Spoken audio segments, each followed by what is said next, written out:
अस्सलाम वालेकुम जी बच्चों, आज हमारा टॉपिक है lecture number 4 Schrodinger wave equation.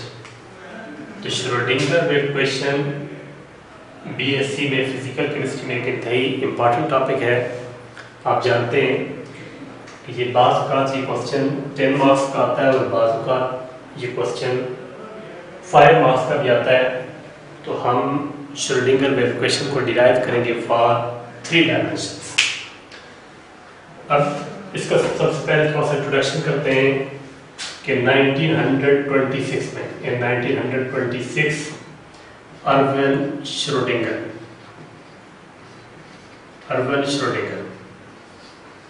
developed a wave mechanical model of atom. Developed a wave mechanical model of atom. तो wave mechanical model of atom develop किया। He takes into account, या कह सकते हैं इट दिस मॉडल और it takes into account wave as well as particle nature of electron.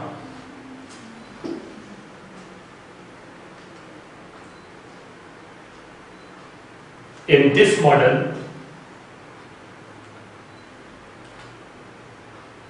he visualized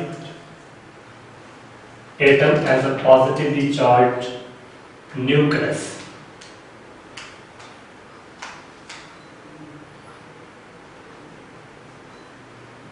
In this model,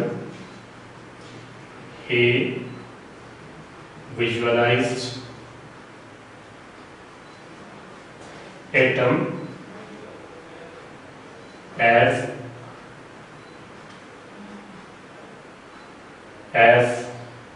a positively charged nucleus surrounded by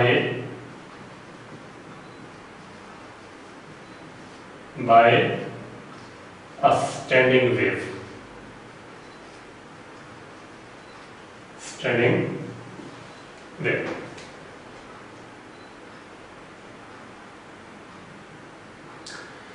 Schrödinger proposed that if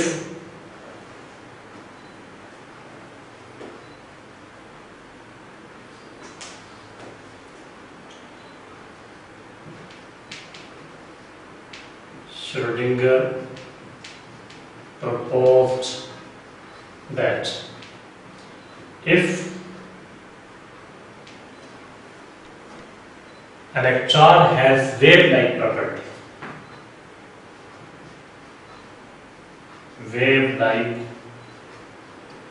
properties, अगर electron की wave-like properties हैं, then it should obey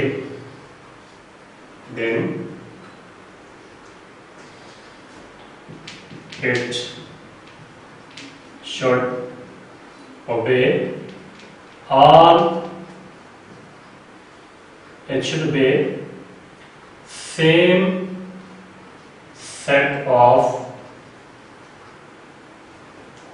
wave equations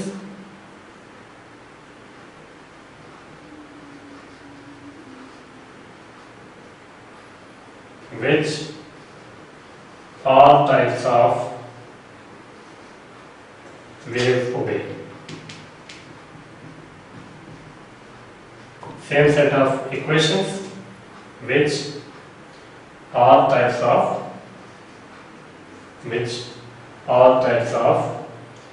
known waves obey. इस statement का मतलब ये है कि अगर electron wave as a wave behave करता है तो इसको वो तमाम इक्वेशंस को ओबे करना चाहिए जिन इक्वेशंस को वेव्स ओबे करती हैं। और मेन पॉइंट जो श्रोडिंगर वेव इक्वेशन का है वो ये है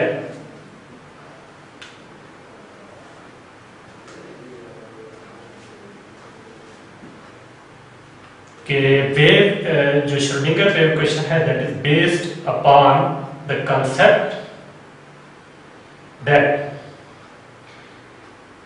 electron as standing wave around the nucleus. Main idea.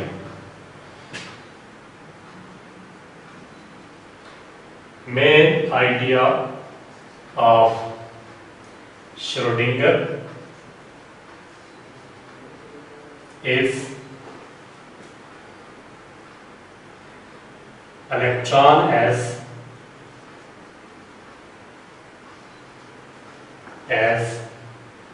standing wave.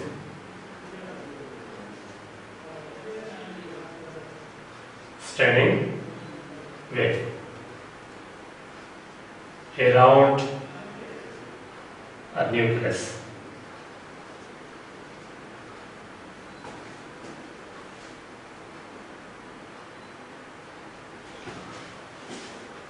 On the basis of this idea, he derived an equation called the Schrödinger wave equation.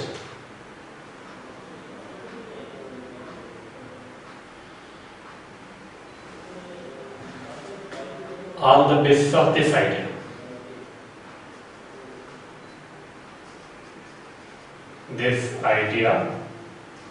he derived an equation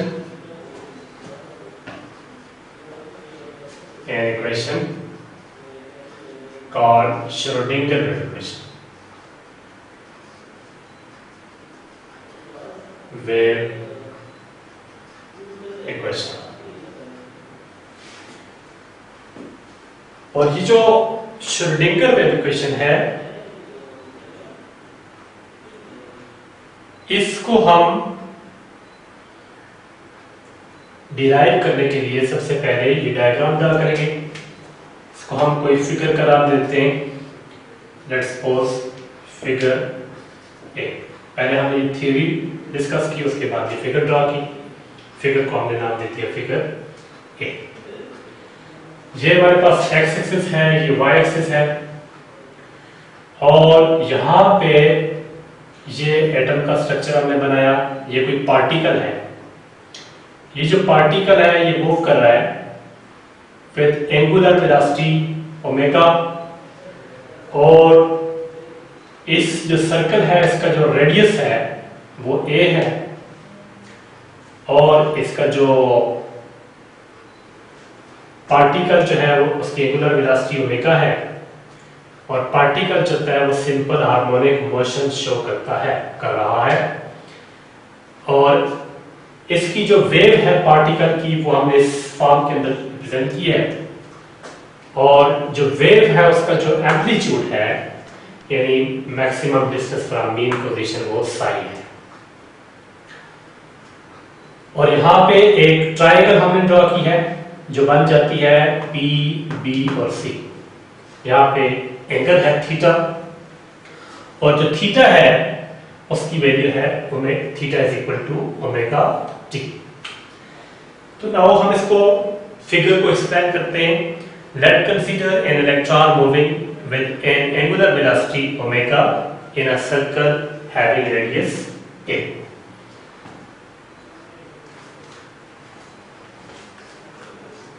इसको मिटा देते हैं और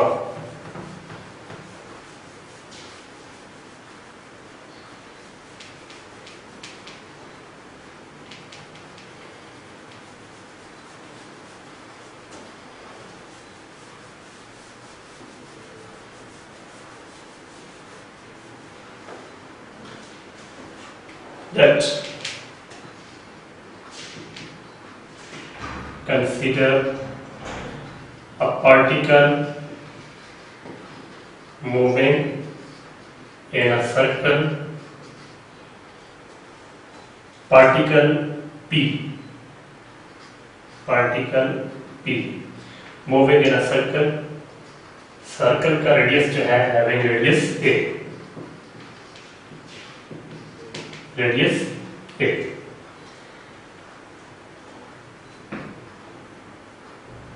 with velocity, with angular velocity omega.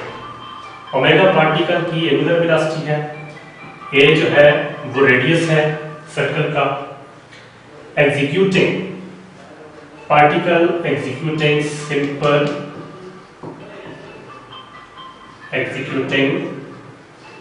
Simple harmonic motion, simple harmonic motion with amplitude motion with amplitude psi, और इसका जो amplitude है वो psi है।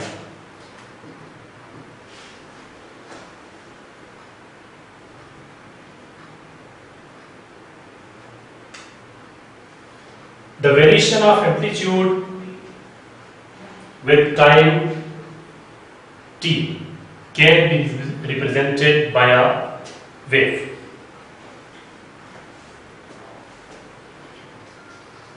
The variation of amplitude with time t can be represented by a wave as। अब यहां पे हम साइन थीटा की वैल्यू लिखेंगे। Sine theta is equal to, यहां ट्रायंगल के अंदर उसकी वैल्यू बनती है PC divided by PB, PC divided by PB, और ये PC डिवाइडेड बाय PB यहां से हमने ट्रायंगल से लिखा है, यानी कि परपेंडिकुलर PC आ गया और PB इसका आ गया हाइपोटेन्यूज, परपेंडिकुलर बाय हाइपोटेन्यूज ये होता है साइन थीटा, और साइन थीटा जो है यहाँ पे परपेंडिकुलर की वैल्यू है साई और हाइपोटेन्यूज की वैल्यू है a। तो हम इसको यूं भी लिख सकते हैं sine theta is equal to psi divided by a, और इस इक्वेशन को हम सॉल्व करके psi is equal to a sine theta आ जाएगा। This is that's equation number 1। As we know that theta की जो वैल्यू है, theta is equal to omega t, और now this equation number 1 becomes psi is equal to a sin omega t, a sin omega t। Theta की value omega T थी, तो लिहाजा psi is equal to a sin omega t। This equation number 2। अब जो omega होता है regular velocity है और t टाइम है, as omega is equal to 2 pi nu, nu frequency है, 2 पाई कांस्टेंट है। Equation number 2 becomes psi is equal to a sin 2 pi nu into t। This equation number 3।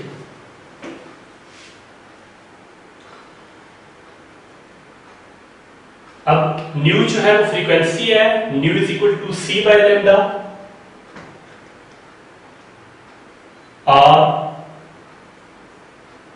v by lambda हम कह सकते हैं as nu is equal to v by lambda, और यहां से हम, और t जो होता है वो टाइम है, as x equal to V T, और जो t की वैल्यू है वो आ जाएगा x बाय वी, और यहां से t की वैल्यू और न्यू की वैल्यू उठा के हम इक्वेशन नंबर 3 के अंदर पुट करेंगे। तो जब ये पुट करेंगे तो हमारे पास नेक्स्ट इक्वेशन आ जाएगी, यानी कि अब इक्वेशन नंबर 3 को हम कह सकते हैं इक्वेशन नंबर 3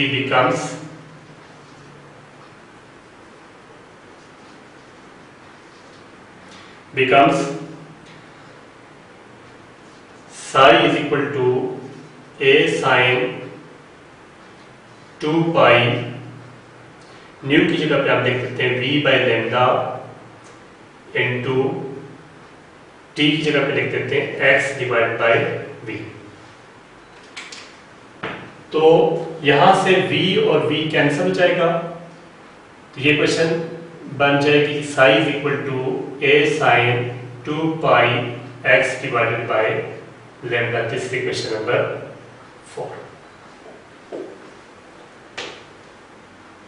अब जब यहां पे हमारे पास इक्वेशन नंबर 4 में आ गया जी a sin 2 pi x divide by lambda psi is equal to, psi जो है वो एम्पलीट्यूड ऑफ वेव है, इसको हम वेव फंक्शन भी कहते हैं। अब हम इस इक्वेशन को डिफरेंशिएट करते हैं by differentiating equation number 4 with respect to x।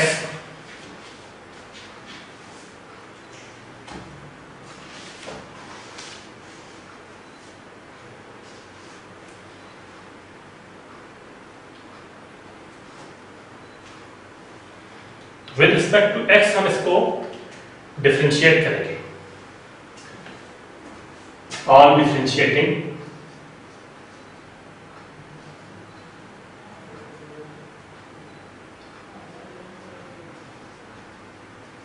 on differentiating question number 4 with respect to x,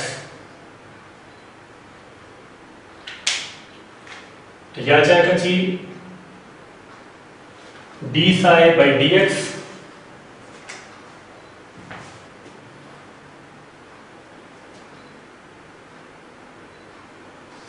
d psi divided by dx is equal to d by dx into a sin 2 pi x divided by lambda, d by dx into a sin 2 pi x divided by lambda। अब यहां पे जो a है ये constant है, और जो constant है उसका डेरिवेटिव 0 होता है, तो हम इसको सॉल्व करते हुए a को बाहर ले लेते हैं, कांस्टेंट को बाहर ले लेते हैं, और बाकी वैल्यू को हम लिख देंगे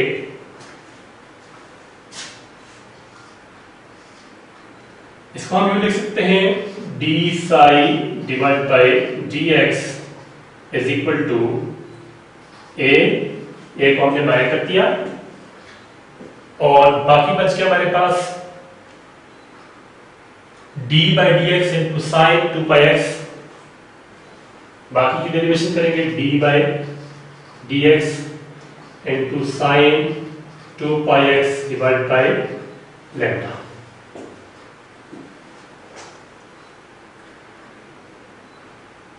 और plus 2 pi sin 2 pi x divided by lambda into d by dx plus क्या लिखेंगे जी sin 2 pi x divided by lambda into d by dx into a। Derivation का ये रूल है कि derivation of the first function second as it is plus derivation of the second function first as it is। इस तरह से हमने यहाँ पे हमारे पास था sin 2πx divide by lambda, और पहले हमने इसका डेरिवेटिव लिया और उसके बाद हमने sin a का डेरिवेटिव ले लिया। पहले a को बाहर रखा और डेरिवेटिव हमने लिया sin 2πx बाई लेमडा का, फिर हमने sin 2πx बाई लेमडा को बाहर कर दिया और डेरिवेटिव ले लिया a का। अब चूंकि ये कांस्टेंट है तो इसका डेरिवेटिव 0 हो जाएगा, ये सारी वैल्यू 0 हो जाएगी, लिहाजा ये बच जाएगा d psi divide by dx equal to a, और x का जो डेरिवेटिव है वो यहां पे आ जाएगा, साइन का डेरिवेटिव होता है cos, तो क्या हो जाएगा जी a cos 2πx by lambda plus ये 0, इसकी जगह पे हमने 0 रिकॉर्ड कर दिया। साइन का डेरिवेटिव cos और cos का माइनस साइन होता है। तो अब हमारे पास इक्वेशन बन जाएगी a cos 2πx by lambda into d by dx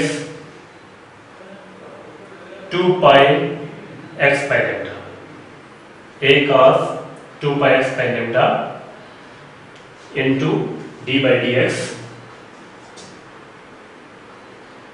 to d by dx plus 2πx by lambda plus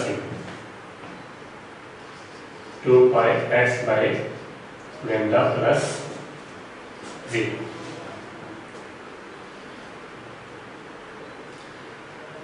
तो अब चूंकि x का जो डेरिवेटिव है वो 1 है, तो ये बन जाएगा a cos 2πx by lambda into 2π by lambda और d by dx into x को हम बाहर कर देंगे, तो ये वैल्यू बन जाएगी हमारे पास की d psi divide by dx is equal to a cos, यहाँ पे आ जाएगा 2πx बाई लेमडा, और यहाँ पे 2πx बाई लेमडा और d by dx a cos 2πx by lambda, उसके बाद आ जाएगा जी d by dx 2πx by lambda, d by dx और 2πx बाई लेमडा, और जो 2π है वो कांस्टेंट है, x का डेरिवेटिव क्या है जी 1, लिहाजा ये 2π बाई लेमडा हो जाएगा। तो इसकी जो आंसर आएगा वो आ जाएगा जी d psi divide by dx equal to a cos 2πx by lambda into 2π by lambda, क्योंकि x का डेरिवेटिव क्या है जी 1। तो फाइनल आंसर हमारे पास आएगा जी a cos d psi divide by dx is equal to a cos 2πx by lambda into 2π by lambda। इसको हम इक्वेशन नंबर 5 कहते हैं। इसको हम अगेन डिफरेंशिएट करेंगे with respect to x, again differentiating with respect to x।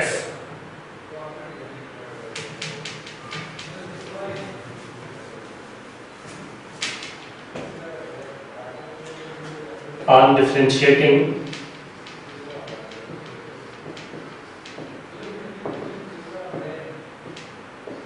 again question number 5 with respect to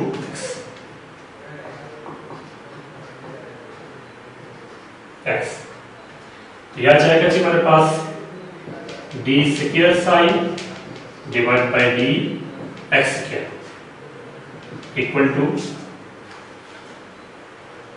d by dx बाकी value हम यहाँ पे वही लिख देते हैं वापस, 2 pi a by lambda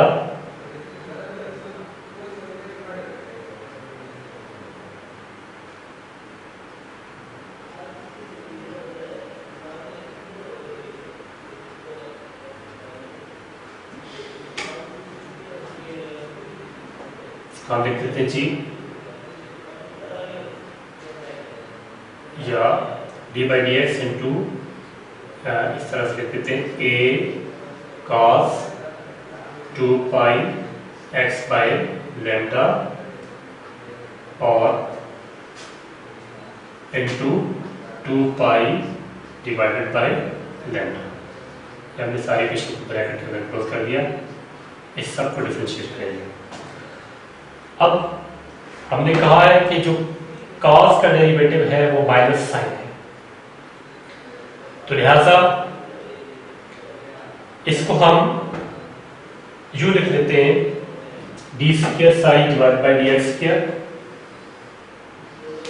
D square sign divide by d x square equal to d by d x,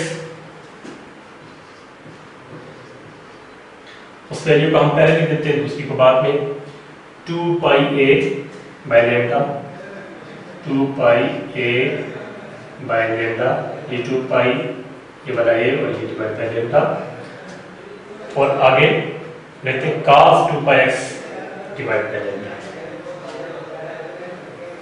into cos 2 pi x by lambda,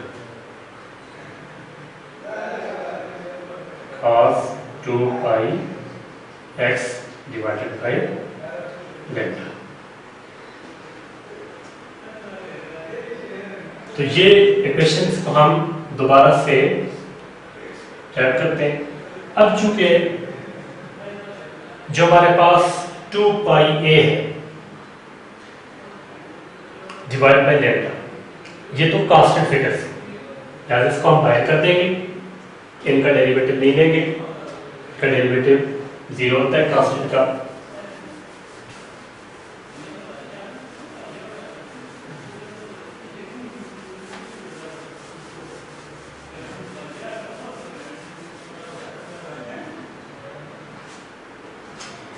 तो हम इसको लिखते हैं जी 2 pi d square sign divide by d x square equal to 2 pi a by lambda. ये constant factor है, by कर दिए, और इसके बाद हमारे पास कहते हैं जी डी बाय डी एक्स, और आगे आ जाएगा जी cos 2 pi x, cos 2 pi x divided by lambda, cos 2 pi x by lambda.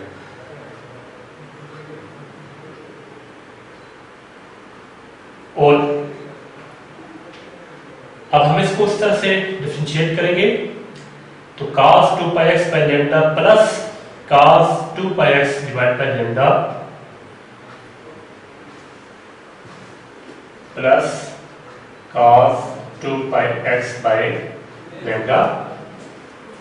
अब चूंकि पहले हमने इसका डेरिवेटिव लिया d बाई डी एक्स, अब हम cos 2 pi x by lambda को बाहर कर देंगे और डेरिवेटिव देंगे d by d x into 2 pi a divide by lambda.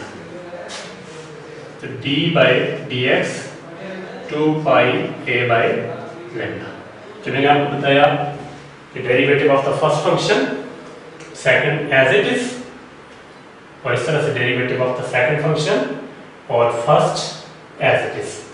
अगर हम cos 2 पाई x को फर्स्ट फंक्शन लेते हैं तो हमने इसका डेरिवेटिव ले लिया, ठीक है, और जो 2 पाई a बाय लेमडा था उसको एज इट इज रखा, फिर हमने cos 2 pi x by lambda को एज इट इज रखा, और 2 pi a divide by lambda का हमने डेरिवेटिव ले लिया।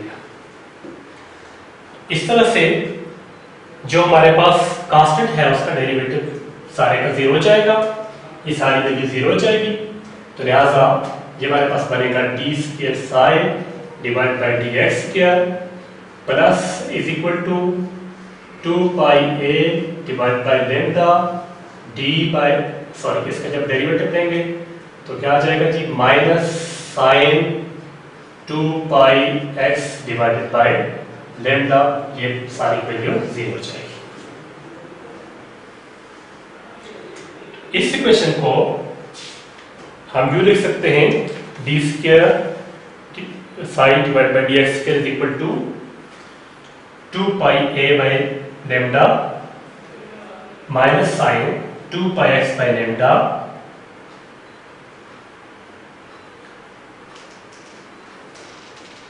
और plus 2 pi x by lambda. यह आ जाएगा हमारे पास minus sine 2 pi x by lambda d by d x into 2 pi x by lambda.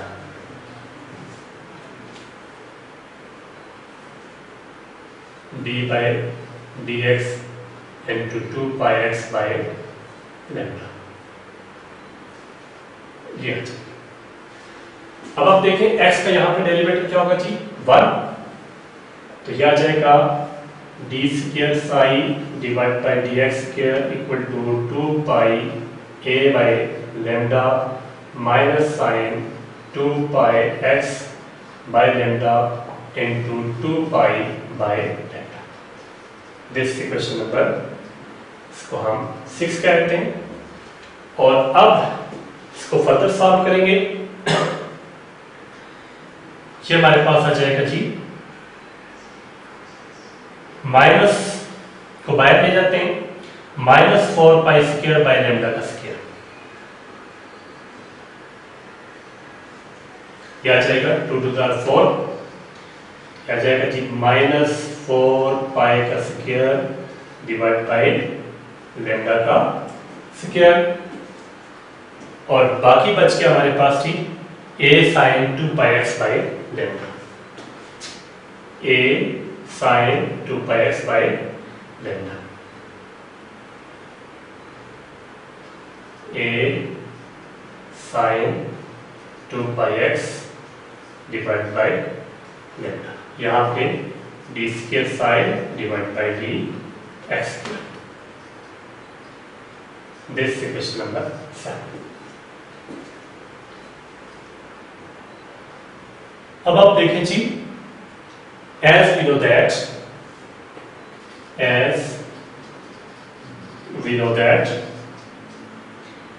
a sin 2 pi x by lambda, a sin 2 pi x by lambda equal to psi।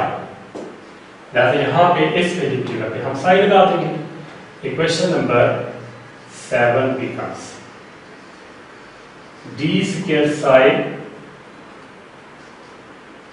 divided by dx square equal to minus 4 pi square divided by lambda का square into psi। This equation number 8।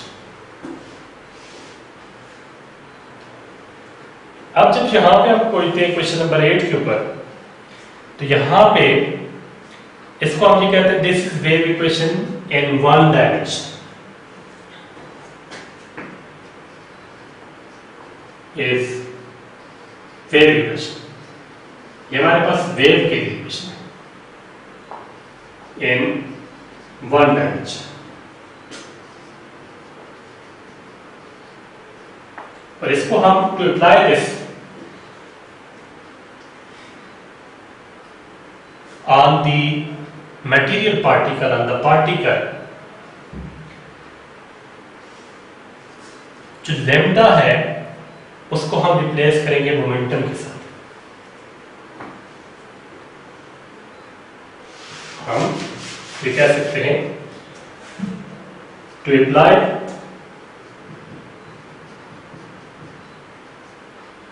On particle, to apply this equation on the particle we can use de Broglie wave equation. तो हम D Broglie wave equation को क्या करते हैं जी, use करते हैं। और डी ब्रागली वेव इक्वेशन क्या है जी, S lambda is equal to h divide by m v, और यहां हमें लैम्डा स्क्वायर की वैल्यू रिक्वायर्ड है, लिहाजा हम इसका स्क्वायर ले लेंगे, taking square on both side, square on both side, यह आ जाएगा जी लैम्डा का square equal to h square divide by m square into v square. तो ये हम इक्वेशन नंबर 9 कहते हैं इसको। अब 9 को उठा के हम 8 में जब पुट करेंगे, लैम्डा की जगह पे इसकी वैल्यू पुट करेंगे, तो ये इक्वेशन हमारे पास बन जाएगी। Putting in equation number 8 we get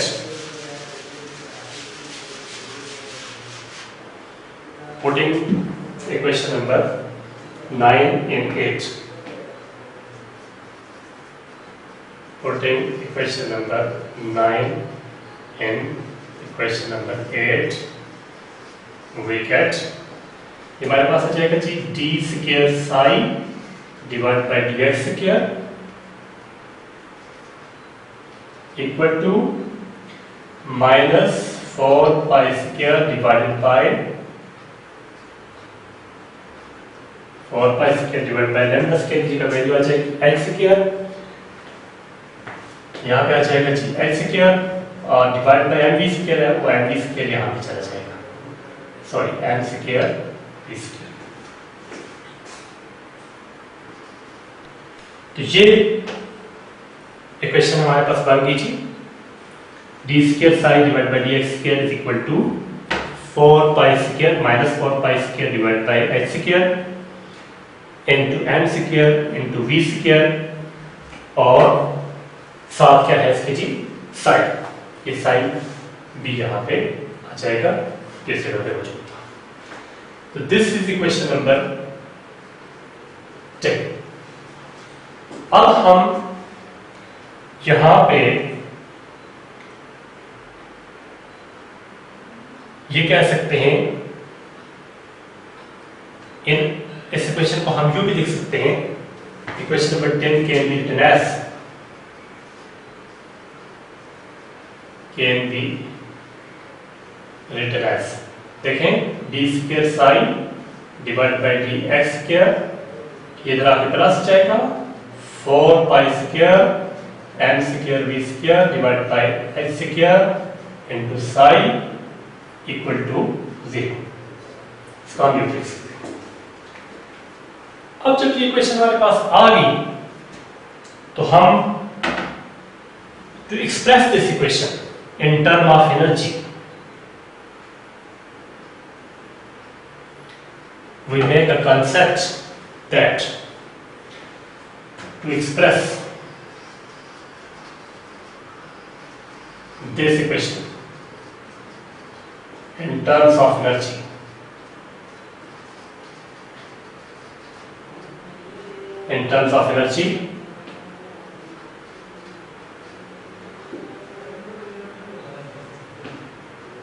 we make a concept that total energy of a particle, is sum of its kinetic energy and potential energy। तो हम ये जानते हैं कि टोटल एनर्जी जो होती है पार्टिकल की, वो उसकी काइनेटिक एनर्जी और पोटेंशियल एनर्जी का क्या होता है जी, सम होता है। तो लिहाजा हम ये कह सकते हैं कि total energy of the particle जो है वो है sum of kinetic energy and potential energy. So हम ये कह सकते हैं कि total energy of the particle को हम E से रिप्रेजेंट करते हैं, तो plus kinetic energy is equal to kinetic energy and potential energy. देखें E is equal to kinetic energy plus potential energy. तो काइनेटिक एनर्जी के बारे में हम जानते हैं कि हाफ एम वी स्क्वायर है, प्लस पोटेंशियल एनर्जी के लिए हम कैपिटल वी लिख देते हैं। This is question number let's suppose 12। अब हम जो काइनेटिक एनर्जी और पोटेंशियल एनर्जी दोनों को ऐड करके total energy of the particle निकालना चाहते हैं, तो इस इक्वेशन को हम थोड़ा सा रीअरेंज करेंगे और ये बन जाएगा हमारे पास, देखें एम बी स्क्वायर की वैल्यू फाइंड कर लेते हैं। M b square equal to ये इधर आके 2 इंटू ई हो जाएगा, ये इधर जाके माइनस वी हो जाएगा, 2 इंटू ई माइनस वी हो जाएगा। तो ये इक्वेशन हमारे पास बन जाती है जी 2e माइनस वी। और यहां से अगर हम v स्क्वायर की वैल्यू फाइंड करेंगे r, तो इसको भी हम r कहते हैं, यहां पे जाएगा v square is equal to 2 into e minus v divided by m। This question number 13। अब यहां पे पहुंचने के बाद हम जो हमारे पास v स्क्वायर की वैल्यू है वो हम उठाकर पुट करेंगे इक्वेशन नंबर 11 के अंदर, by putting equation number 13 into equation number 11। by putting equation number 13 into equation number 11, या आप भी कह सकते हैं by putting the value of v square in equation number 11 we get, हमारे पास ये वैल्यू आ जाएगी जी d square psi divided by dx square equal to plus 4 pi square m square और यहाँ पे डिवाइड बाय h स्क्वायर है, और यहाँ पे v स्क्वायर की वैल्यू आप पुट करेंगे तो v स्क्वायर की वैल्यू हमारे पास है 2 इंटू ई माइनस वी। यहाँ पे लिख देते हैं जी 2 इंटू ई माइनस वी और डिवाइडेड बाय m है 2 into e minus v divide by m। ये हमारे पास v स्क्वायर की वैल्यू है 2 into e minus v divide by m, और साथ इसके यहाँ पे साई भी मौजूद था, तो ये थी इक्वल टू 0। अब यहाँ पे जो m है ये स्क्वायर से कैंसिल हो जाएगा, तो लिहाजा आगे जो हमारे पास बच जाएगा सिर्फ एक m। तो हम इसमें यूं देख सकते हैं, दिस इक्वेशन को हम कहते हैं जी 14। इक्वेशन नंबर 14 बिकम्स, यह जाएगा हमारे पास जी d square psi divide by dx square plus 4 pi square m divide by h square into 2e minus v divide bye, divide नहीं है यहाँ पे, इनटू साई इक्वल टू 0। तो जब हम इसको मल्टीप्लाई करेंगे तो ये हमारे पास इक्वेशन बन जाएगी a pi square m divide by h square into e minus v into psi equal to 0। तो इसको हम और करके लिख देते हैं।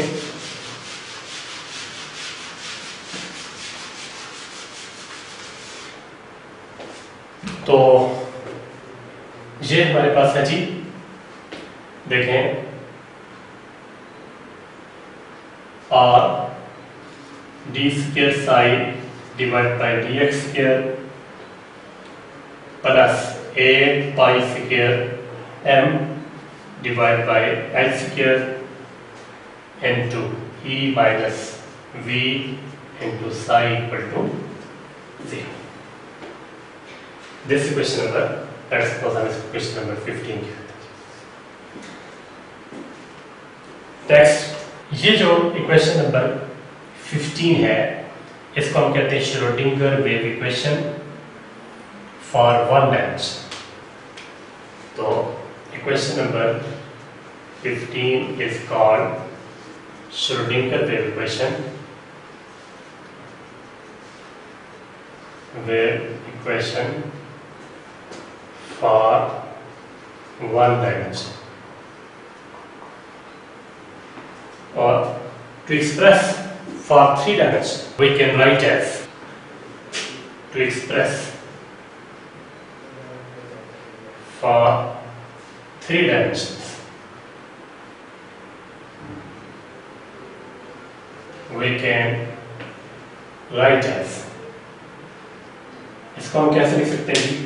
थ्री डायमेंशन के लिए हम इसको d square psi divide by dx square plus d square psi divide by dy square plus d square psi divide by dz square plus 8 pi square m divide by h square into e minus v into psi equal to 0. This is question number 16. अब ये भी चूंकि d है, तो थोड़ा सा हम इसको चेंज करके लिखा है. तो d square psi divide by dx square plus d square psi divide by dy square plus d square psi divide by dz square plus 8 pi square m divide bye square into e minus v into psi equal to 0. ये हमारे पास three dimension के लिए wave equation को हमने लिखा है. अब इसको सॉल्व करते हैं. अब देखें, हम साई को कॉमन ले लेते हैं, तो ये हमारे पास बन जाएगा d square divide by d x square plus d square divide by d y square plus d square divide by d z square. इस सब को हम साइन को हमने कॉमन ले लिया plus 8 pi square m divide by h square into e minus v into psi equal to 0. तो ये जो d square by dx square plus d square divide by dy square plus d square divide by dz square है, ये सारा एक constant के बराबर है जिसको हम ऑपरेटर कहते हैं. कौन सा ऑपरेटर जी? Laplacian operator. तो इसको हम ये लिख सकते हैं as d square divide by d x square plus d square divide by d y square plus d square divide by d z square that is equal to del square. तो ये del square जो है, ये इसको कहते हैं जी Laplacian operator.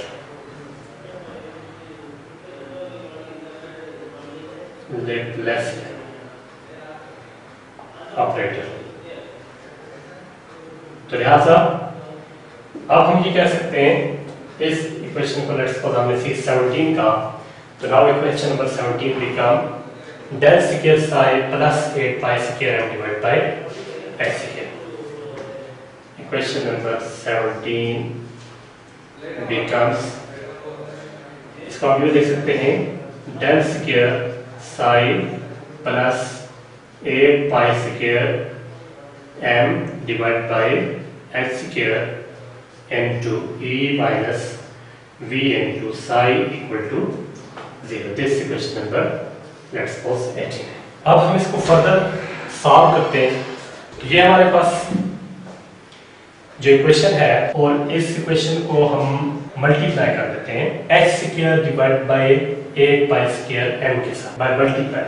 Question number 18 by multiplying equation number 18 with h square divide by 8 pi square m. ये अच्छा कैसे देखें, लेप्लासियन ऑपरेटर का square into sign multiply by h square divide by 8 pi square m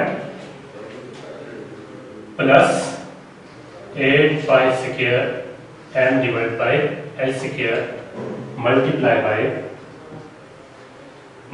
करेंगे किसके साथ जी,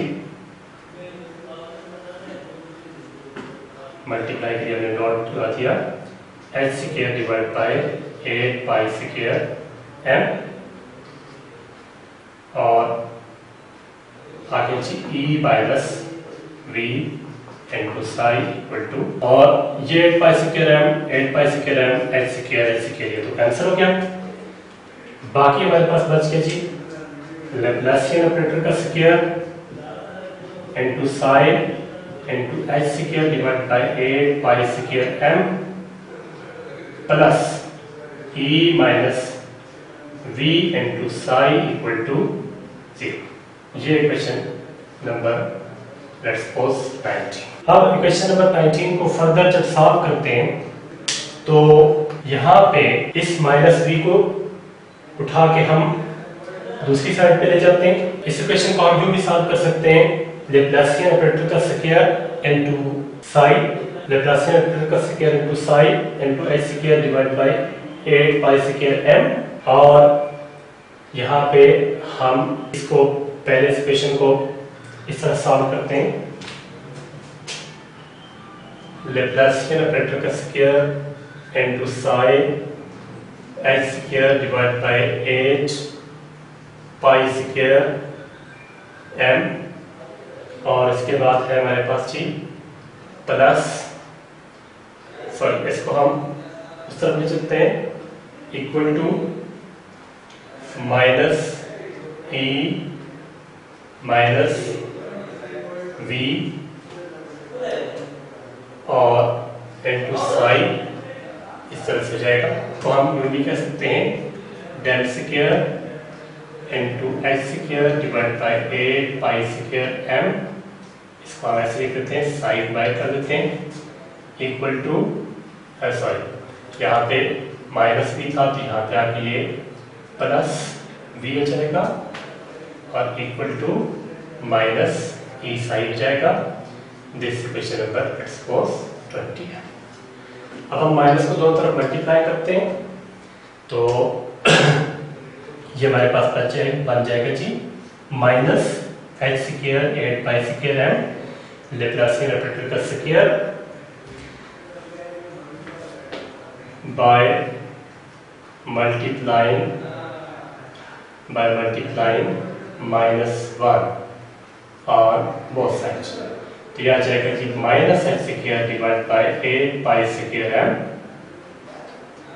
इनटू लैप्लासियन ऑपरेटर का square into sine plus v equal to -1 को जब मल्टीप्लाई करेंगे माइनस ई साइन के साथ तो माइनस प्लस हो जाएगा, लिहाजा ये जाएगा इस तरफ हो जाएगा E sine equal to minus h square divide by 8 pi square m Laplacian operator का स्क्वायर इनटू साइन और यहाँ पे plus v equal to e sine. This equation number 21। और अब इस इक्वेशन को हम फर्दर सॉल्व करेंगे। यहाँ पे हम एक और ऑपरेटर लेते हैं जिसको हैमिल्टोनियन ऑपरेटर कहा जाता है। Whereas we know that this value is as minus h square divided by 8 pi square m into del square in Laplacian operator square into psi plus v, sorry psi को कॉमन ले लेते हैं, plus v प्लस Laplacian operator का square plus v this into psi. तो ये जो वैल्यू है minus h square equal to e psi, पहले इस क्वेश्चन को हमने इस फॉर्म में लिख दिया। इसके बाद कहते हैं जी एस minus h square divided by 8 pi square m Laplacian operator का स्क्वायर प्लस v। ये जो वैल्यू है ये पूरी की पूरी that is equal to h, और दिस लेट्स सपोज 22 इक्वेशन कहते हैं और इसको लिख दिया। तो question number 2 becomes, question number 22 becomes, question 22 becomes क्या जी, यहाँ पे इस जगह h और यहाँ पे साइन, और h यहाँ पे क्या है जी, h है हैमिल्टोनियन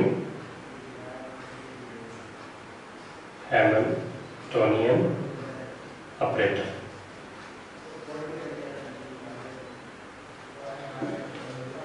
और ये जो हैमिल्टोनियन ऑपरेटर है, it represents a certain way of expressing the total energy of the system. E जो है वो न्यूमेरिकल वैल्यू है ऑफ एनर्जी, और total energy of the system जो है उसको कौन रिप्रेजेंट करता है जी, H, हैमिल्टोनियन ऑपरेटर। तो क्वेश्चन नंबर 22 becomes क्या बन जाएगी जी, H psi is equal to E psi. This is the final form of Schrödinger wave equation. Question number 23 is final form of Schrödinger wave equation. तो ये final form हमारे पास आ गई है श्रोडिंगर वेव इक्वेशन। अब आप इसी लेक्चर के साथ इसकी एप्लीकेशंस को देख लेते हैं। 3-4 इसकी एप्लीकेशंस हैं और उनको हम ब्रीफली डिस्कस करेंगे। जब आप डिराइव करेंगे इस इक्वेशन को तो H psi is equal to E psi or E psi is equal to H psi करते रहेंगे। तो एप्लीकेशंस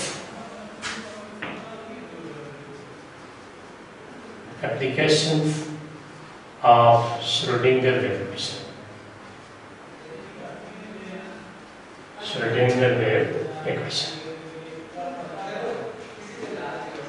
तो हमने बताया कि ये wave mechanical model of atom है, तो हम इसको can be used to calculate energy of a particle,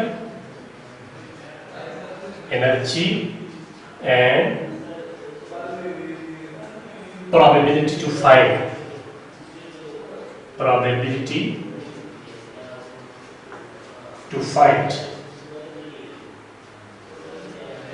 in a particle, energy and probability to find a particle in one dimensional box। One dimensional box के अंदर हम energy भी calculate कर सकते हैं और उसकी प्रोबेबिलिटी भी फाइंड कर सकते हैं, तो वो कहाँ पे मौजूद हो सकता है। ये इसका नंबर 1 यूज था। नंबर 2 can be used to calculate energy and probability of finding to find a particle in 3-dimensional box। तो 3-dimensional box जो है उसके अंदर भी हम एनर्जी और प्रोबेबिलिटी फाइंड करने की प्रोबेबिलिटी को कैलकुलेट कर सकते हैं। और तीसरी इंपॉर्टेंट बात यह है कि इट इंट्रोड्यूसेस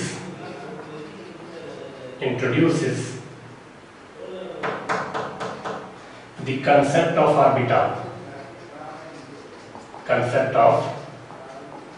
ऑर्बिटल, और ये जो है ये श्रोडिंगर वेव इक्वेशन ने ही कंसेप्ट ऑफ ऑर्बिटल जो था उसको इंट्रोड्यूस करवाया। और ऑर्बिटल को हम शॉर्ट सी डेफिनेशन क्या है ऑर्बिटल की, the space around a nucleus where 95% probability to find electron exist. Space around a nucleus where 95% probability to find electron exists. Find electron exist कौन, इसको हम कहते हैं जी atomic orbital. This the definition of the atomic orbital. Atomic orbital का concept किसने दिया जी? Schrodinger wave equation ने दिया. तो पहले हम इसका इंट्रोडक्शन करवाएंगे और इंट्रोडक्शन करने के बाद हम ये डायग्राम ड्रॉ करेंगे. यहाँ पे इसकी जो स्टैंडिंग वेव बन रही है पार्टिकल की, ये हमारे पास पी पार्टिकल है. ये जो स्टैंडिंग वेव है इसका यहाँ तक जो डिस्टेंस है वो π/2 है. यहाँ पे पाई है, यहाँ पे 3π/2 है और यहाँ पे जो डिस्टेंस कंप्लीट सर्कल का है वो 2π बन जाता है. और distance maximum distance from the main position is called the amplitude. और एम्पलीट्यूड को हम रिप्रेजेंट करते हैं किससे जी? साई से. यहाँ पे हमारे पास एक ट्रायंगल जो बनी हुई है ये थीटा है और थीटा की वैल्यू क्या है? Theta is equal to omega t. Theta is equal to omega t. और a जो है ये रेडियस ऑफ द सर्कल है, p पार्टिकल है, ओमेगा जो है ये angular velocity of the particle है और b c ये पॉइंट्स हैं जिनके वजह से हमने ये एक ट्रायंगल ड्रॉ की है PBC. और यहाँ से हम आगे श्रोडिंगर वेव इक्वेशन को स्टार्ट करते हैं और up to the equation number 23 यहाँ तक हम इसको डिजाइन करेंगे और ये डिराइव करेंगे. तो ये HI is equal to E psi. This is the final form of Schrodinger wave equation for 3 dimensions. Okay, best of luck. Allah Hafiz.